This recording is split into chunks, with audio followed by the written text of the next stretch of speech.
Bom dia a todos, mais uma palestra para a Associação Espírita Lauro Machado, esta baseada no livro O Médico Jesus,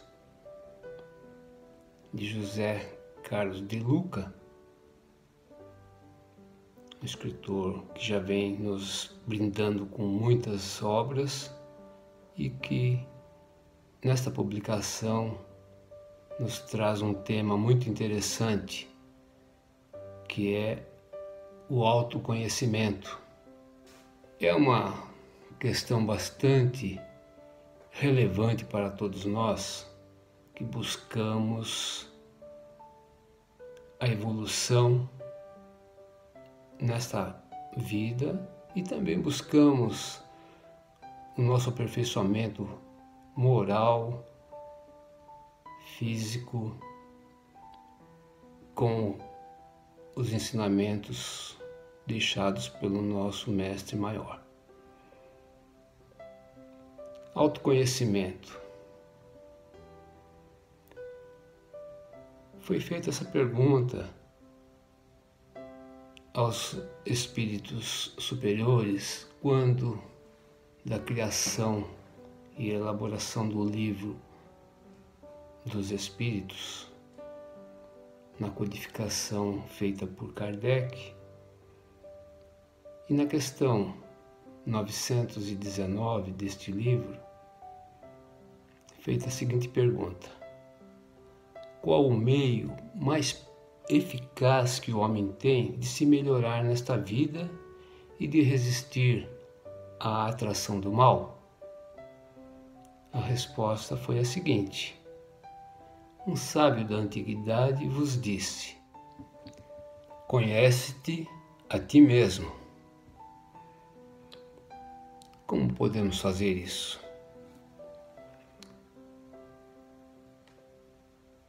Luís Carlos de Luca nos diz assim: seja um atento observador de si mesmo. Precisamos de recolhimento íntimo, de silêncio interior, para uma autoanálise a respeito do que temos feito da vida e para onde pretendemos chegar. Vamos pensar, nós podemos ser mais úteis do que somos ou não? Estamos agindo dentro da nossa capacidade de fazermos o melhor que podemos pelo nosso próximo, por nós mesmos? É uma introspecção que devemos buscar para que a gente se volte para dentro de si mesmo e aí então a gente vai pensando no que a gente deve agir, da forma como devemos proceder no nosso dia a dia. Como o trabalhador da última hora, que tem direito ao salário, estamos à disposição do Senhor, aguardando a ser chamado ao trabalho? Ou recusamos o trabalho a qualquer hora do dia, buscando repouso e só pensar no salário ao final do dia? Veja, somos trabalhadores da última hora. Estamos aqui numa grande oportunidade de trabalho e a vinha do Mestre está lá para ser cuidada, para a colheita, para que possamos produzir enquanto estamos no caminho. É uma oportunidade muito grande que temos aqui neste plano hoje, no que estamos fazendo, no que estamos produzindo, no que estamos buscando para a nossa evolução. O autoconhecimento vai nos dar condições de melhorarmos neste objetivo traçado para esta vida.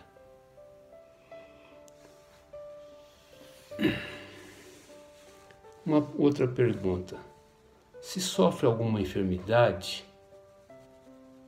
o que nós fazemos? Vamos buscar conhecer o que o nosso inconsciente está expressando no corpo físico.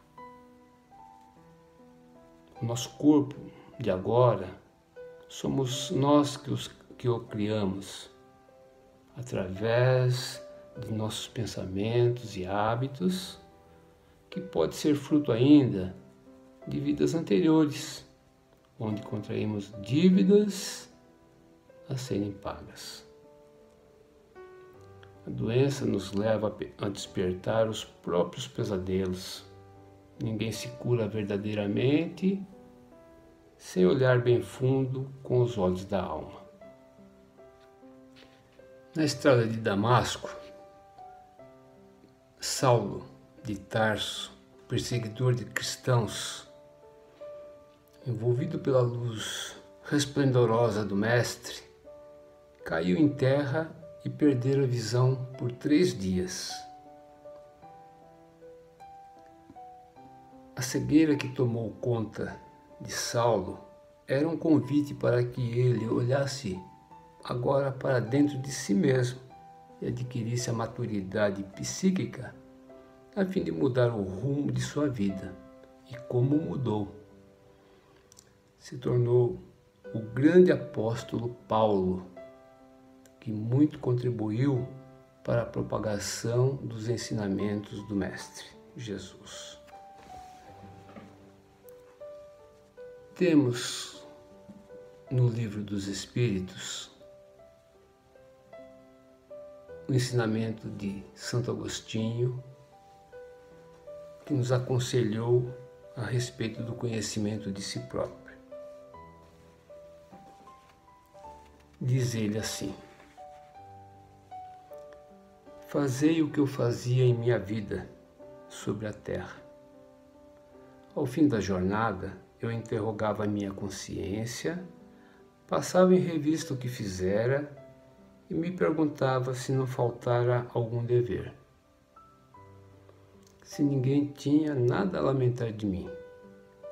Foi assim que consegui me conhecer e ver o que havia para reformar em mim.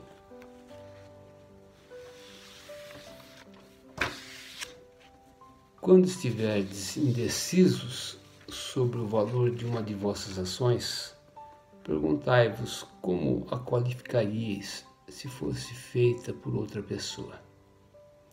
Se a censurais em outro, ela não pode ser mais legítima em vós, porque Deus não tem 2 medidas para a justiça.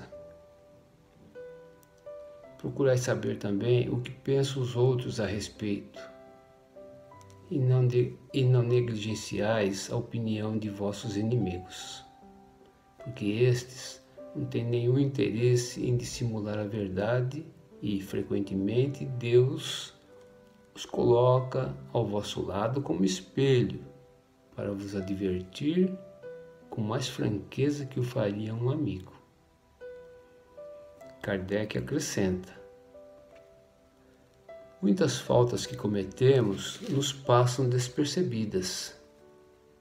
Se com efeito, seguindo o conselho de Santo Agostinho, interrogássemos mais frequentemente a nossa consciência, veríamos quantas vezes falimos sem o perceber, por falta de investigar rigorosamente a natureza e o que nos levou a cometer tais fatos.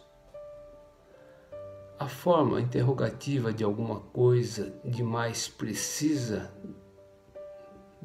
do que a máxima, que é uma regra de conduta, que normalmente não aplicamos a nós mesmos. Ela exige respostas categóricas, por um sim ou por um não, que não deixam alternativa. São igualmente argumentos pessoais e pela soma das respostas pode-se calcular a soma do bem e do mal que está em nós.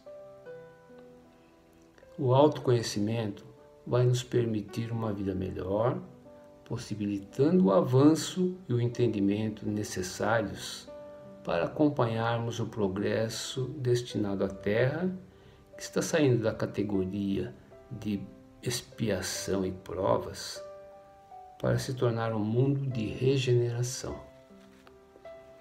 No Evangelho segundo o Espiritismo, no capítulo 3, dos itens 17, 18 e 19, trazem mais estes ensinamentos de Santo Agostinho. Os mundos regeneradores servem de transição entre os mundos de expiação e os mundos felizes. A alma que se arrepende vai encontrar neles a paz e o descanso, acabando por se purificar. Mas mesmo nesses mundos, o homem ainda está sujeito às leis da matéria. A humanidade experimenta as vossas sensações e os vossos desejos, mas livres das paixões desordenadas que os escravizam. Neles não há mais o orgulho que emudece o coração, a inveja que o tortura e o ódio que o asfixia. Todos procuram elevar-se a Deus, seguindo suas leis. O homem ainda é carnal e sujeito às dificuldades das quais só estão livres os seres completamente desmaterializados. Ainda tem provas a sofrer, mas não com as mesmas angústias da expiação.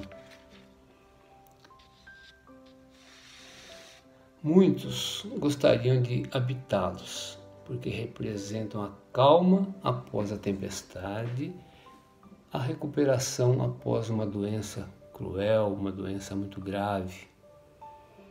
Mesmo nesses mundos, o homem é falível, ou seja, pode cair em erro, e o espírito do mal ainda não perdeu completamente o seu domínio sobre ele. Não avançar é recuar. Se ele não estiver firme no caminho do bem, pode cair novamente em mundo de expiação, onde o esperam novas e mais terríveis provas. Ao mesmo tempo que os seres vivos progridem moralmente, os mundos que eles habitam progridem materialmente. Aproveitemos esse encontro com Jesus e, como Saulo, perguntemos também: Senhor, que queres que eu faça? Está aí, então, algumas reflexões que podemos fazer para o nosso dia a dia, para a nossa evolução nessa caminhada.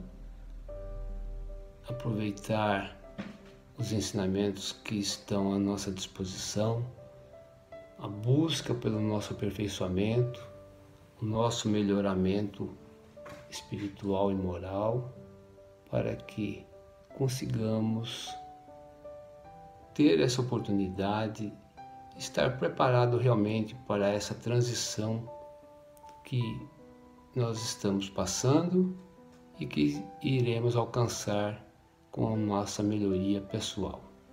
Muito obrigado, um bom dia a todos e que a paz do nosso Mestre Jesus esteja com todos nós.